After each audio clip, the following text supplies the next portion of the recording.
Good day to all employers in Hong Kong. My name is Marianne Calma from Old San Mariano, Isabela. I'm single with 3 kids, ages 11, 6, and 3. My highest educational attainment is college undergraduate.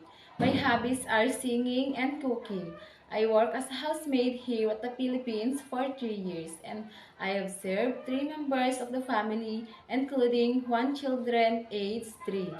My duties are taking care of the kid, preparing and cooking meals, doing laundry, cleaning the house, washing the dishes, shopping, ironing, taking care of the pet, gardening, and many more. I like to work in Hong Kong because I want to earn money for my family needs to have savings for my kids' future. To my future employer, please hire me as your helper because I'm a loyal, trustworthy, hardworking woman. I promise to do all my duties and responsibilities. Thank you, and I'm looking forward to work with you as soon as possible.